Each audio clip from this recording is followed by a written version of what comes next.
ഇന്നലെ ഫുട്ബോൾ ലോകത്തിന് ഒരു പ്രത്യേകത നിറഞ്ഞ ദിവസം തന്നെയായിരുന്നു. വെള്ളിയുടെ സൂര്യോദയം മുതൽ രാത്രിയുടെ അവസാനം വരെ കോരിത്തെരിപ്പിക്കുന്ന പോരാട്ടങ്ങൾ, അതും ആരാധകർ കാത്തിരിക്കുന്ന മത്സരങ്ങൾ. യൂറോയിലെ ആദ്യ ക്വാർട്ടർ ഫൈനൽ മത്സരം സ്പെയിനും ജർമ്മനിയും തമ്മിലാണ്. ആതിഥേയരായ ജർമ്മനി യുവനിരയുമായി കളത്തിലിറങ്ങുന്ന സ്പെയിനെ നേരിടാനൊരുങ്ങുന്നു. സ്വന്തം തട്ടകത്തിലെ മത്സരത്തിൻ്റെ സമ്മർദ്ദം ആദ്യ മിനിറ്റുകളിൽ തന്നെ ജർമ്മനിയെ ബാധിച്ചിരിക്കണം. അഗ്രസീവ് കളിശൈലി കൊണ്ട് തന്നെ നെഗൽസ്മാൻ്റെ ജർമ്മൻ പട തുടക്കമിട്ടു. അതിൻ്റെ ആഘാതമെന്നോണം മത്സരത്തിൻ്റെ 10-ാം മിനിറ്റിൽ തന്നെ മിഡ്ഫീൽഡ് സാന്നിധ്യം പെഡ്രിക്ക് കളം വിടേണ്ടി വന്നു. ശേഷം ഓൾമോ എന്ന 10-ാം നമ്പറുകാരൻ സ്പെയിനിൻ്റെ മുന്നേറ്റ നിരക്ക് തണലേക്കപ്പെടുന്നു. മത്സരത്തിൻ്റെ ആദ്യ 20 മിനിറ്റുകൾ പിന്നിടുമ്പോൾ ഇരുതല മൂർച്ചയുള്ള പോരാട്ടമാണ് കാഴ്ചയേകിയത്. കണ്ടുകൊണ്ടിരിക്കുന്ന ആരാധകർക്ക് പോലും ഒരു നിമിഷം മടുപ്പ് തോന്നിയിട്ടില്ല. ഇരു ടീമുകളും നല്ല രീതിയിൽ പന്ത് തട്ടുന്നുണ്ട്. പിന്നാലെ അധിക സമയം ചെലവഴിക്കാതെ തന്നെ സ്പെയിൻ മത്സരത്തിൻ്റെ അധികാരം പിടിച്ചെടുക്കാൻ ആരംഭിക്കുന്നു. സ്പാനിഷ് പ്രസ്സിങ്ങിന് മുമ്പിൽ ജർമ്മനിക്കൊന്ന് പതറേണ്ടി വരുന്നു.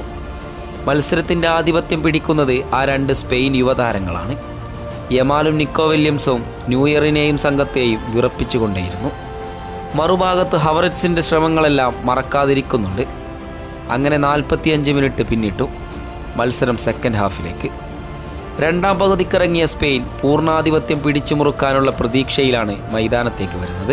അതിൻ്റെ റിസൾട്ട് എന്നോണം 51-ാം മിനിറ്റിൽ തന്നെ സ്പെയിൻ ലക്ഷ്യം കണ്ടു. വലതു വിങ്ങിലൂടെ യമാൽ ബോക്സിലേക്ക് വച്ചു നീട്ടിയ ഒരു പന്തിനെ പകരക്കാരനായി കളത്തിലിറങ്ങിയ ഓൾമോ വലയിലെത്തിക്കുന്നു. It is 1-0. ചിന്നിച്ചിതറിയ ജർമ്മൻ ഡിഫൻസിനെ നിമിഷ നേരം കൊണ്ട് സ്പാനിഷ് യുവനിര മുതലെടുത്തു. മത്സരം വീണ്ടും കനക്കപ്പെടുന്നു. പ്രതീക്ഷയുടെയും ആവേശത്തിൻ്റെയും നിറവേദിയിലേക്ക്. സ്വന്തം നാട്ടിലെ തിരിച്ചടിക്ക് മറുപടി നൽകാൻ ജർമ്മനി പകപൂത്തുകൊണ്ടേയിരുന്നു.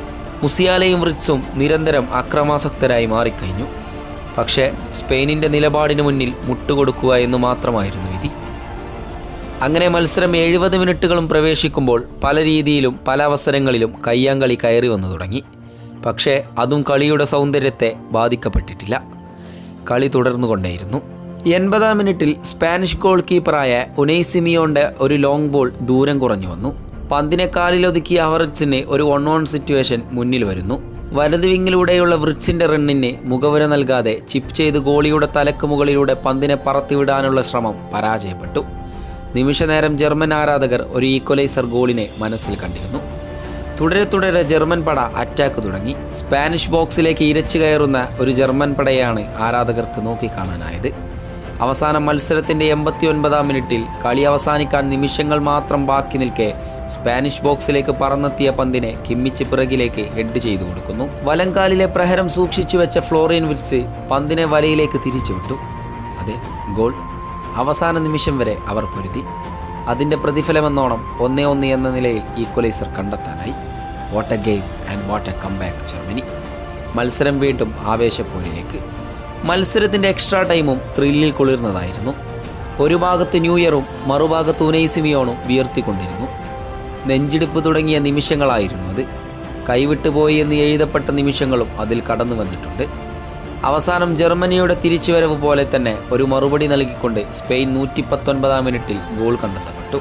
ആദ്യ ഗോൾ സ്കോററായ ഓൾമോയുടെ അസിസ്റ്റിന് ഒരു മനം കവരുന്ന ഹെഡ് മെറീനോ ഗോൾ കണ്ടെത്തി. What A goal! അതിമനോഹരമായ ഒരു ഗോളിന് ലോകം സാക്ഷ്യം വഹിച്ചു. അതെ, നെഗൽസ്മാൻ്റെ ജർമ്മൻ പട അവസാനം യൂറോയുടെ പടിയിറങ്ങപ്പെട്ടു. യുവനിരയുടെ കരുത്തിൽ സ്പെയിൻ ആദ്യ സെമി ഫൈനലിസ്റ്റുകളായി. ടോണി ക്രൂസ് എന്ന 8-ാം നമ്പറുകാരനെ അധികം ആർഭാടങ്ങളില്ലാതെ കളി അവസാനിപ്പിക്കേണ്ടി വന്നതിൽ സങ്കടമുണ്ട്. എന്തായാലും സ്പെയിൻ്റെ യുവനിരയുടെ മത്സരം കാണുമ്പോൾ ചിലപ്പോൾ ചാമ്പ്യന്മാരാവാൻ സാധ്യതയുമുണ്ട്.